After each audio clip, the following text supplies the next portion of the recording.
My name is Grechishkin. I am performing the speech for the 2021 Raisbeck Aviation Tournament. I am representing Mount Vernon High School. What are you ladies gossiping about? You're taking notes on this one, right? You should smile more. It really makes you look nicer. What, is it that time of the month already? I'd better watch out. This meeting is a big deal. You might want to wear your hair down for this one. Are you sure you actually understand this? Hey, can I speak to someone who's actually in charge around here? Calm down, you're being way too overdramatic. Why are you always blowing things so out of proportion? No honey, this floor is for executives only. You can go downstairs with the other interns. These little phrases that run from well-meaning but poorly worded to intentional dismissal of a woman's ability are a daily occurrence in all our lives, defined as microaggressions. The death by 1,000 cuts. As reported by the study published in Women in the Workplace, 64% of women experience microaggressions on a daily basis, discouraging career goals and harming mental health. Only by first recognizing these statements as a form of structural violence, and then acknowledging our own role in perpetuating these harms, can we finally move towards creating a more inclusive space for all genders. Sexism permeates every aspect of our culture, and when it's present in a form that's familiar and palpable to us all, it becomes even more difficult to identify it and call it out when it happens. We've all seen the classic Valley Girl accent play out in pop culture. Brittany from Daria, Cher from Clueless, and most of the main female characters in Heathers all share that hallmark quavering voice that peaks up in intonation at the end of the sentence. Ugh, as if. This phenomenon is actually something speech pathologists refer to as uptalk.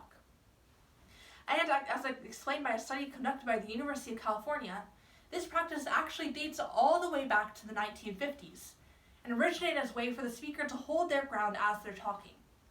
Graduate student Amanda Reichart explains that by placing emphasis on the end of the sentence, women use a technique called foreholding, when interruption is anticipated and then held off because of the natural rhythm of the sentence. Women are more likely to use uptalk because they're the ones who are the most used to being interrupted or spoken over in professional settings.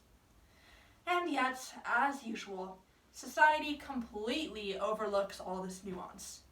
And today, uptalk is seen as something that's a signal of a shallow girl with low intelligence, whose head is filled with nothing but which lip gloss she should wear to the mall next day.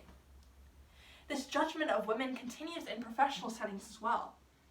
Senior lecturer at Cornell, Susan Fleming, explains that women are automatically placed into a double bind whenever they're in a leadership position. If women have a more feminine leadership style, focusing on communal or gentle traits, they're seen as weak or a pushover. On the other hand, when women take on more masculine leadership roles, they're seen as bossy and overbearing. There is fundamentally no way for women to win as leaders when these small judgments occur on the micro level and discourage them from being seen as successful. When these exact same actions in men would be met with support and praise. This trend of capable and intelligent women being looked down upon continues through mansplaining. Present everywhere from the classroom to Twitter, mansplaining has only become a common term in the late 2000s, despite being present for the duration of the patriarchy. Kate Mann, author of the book entitled, explains that numerous societal components all work in tandem to make mansplaining a mainstay in today's society. The first is the assumption on the part of the man that a woman can't possibly know as much as he does on the subject. This goes hand in hand with the socialization men undergo to constantly feel like they're the most powerful in any dynamic they encounter, and the socialization women feel to be polite and avoid interrupting someone else when they're speaking. The term himpathy actually describes the guilt women feel after correcting a man and making him feel ashamed from it. Mansplaining furthers the societal perception of males as those who are wisest and most capable, and directly continues the degradation of intelligent women worldwide. When motifs of sexism are present throughout society, internalized misogyny becomes commonplace and adds even more undue pressure to the lives of women. There are two key impacts that construct internalized misogyny. self-objectification, and the acceptance of gender roles. According to Utah State University, these impacts cause distress, identity foreclosure, disordered eating, and mental illness. The idea that women can avoid the impacts of sexism if they simply conform to standards creates a turn towards harsh and completely unattainable beauty standards, as well as a forced perception of other women as competition rather than allies in the fight against misogyny. Allowing for sexism to go unnoticed when it isn't overt creates harsh impacts that go unnoticed and sadly have become our new status quo. When women are subjected to misogyny on a daily basis, the physical and emotional impacts are devastating.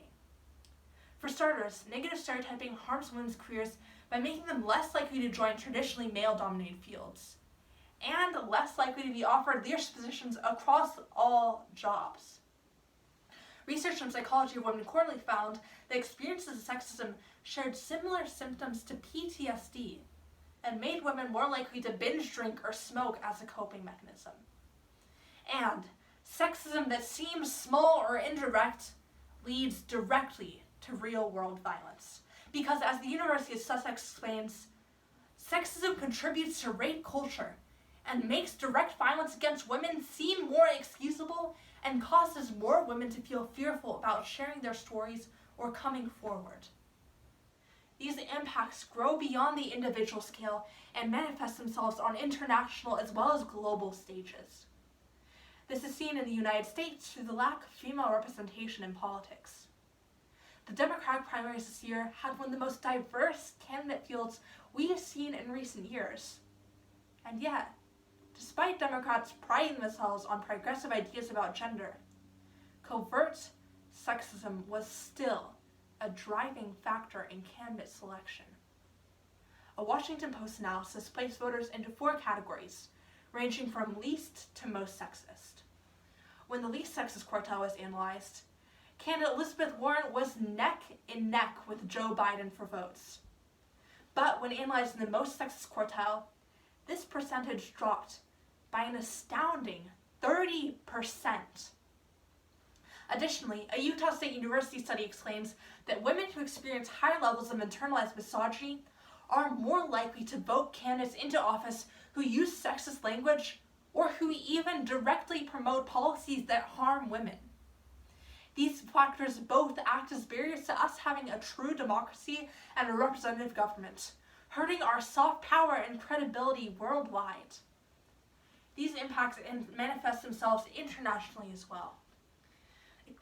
Stereotypes that cause the devaluation of women leave them out of crucial discussions and cause the whole world to suffer for it. Despite numerous studies noting that women being involved in peacemaking decisions leads directly to better outcomes, even in 2020, only 9% of UN peace negotiators are women. When women are excluded from these crucial discussions, we see that issues that impact marginalized communities or fights for sustainable solutions are overlooked or foregone entirely. The actions we take on a day-to-day basis, the words we speak, may not seem significant when they happen, but they're directly what is causing exclusion of women globally, and what is creating harms and what is making it so difficult for us to fight sexism in general.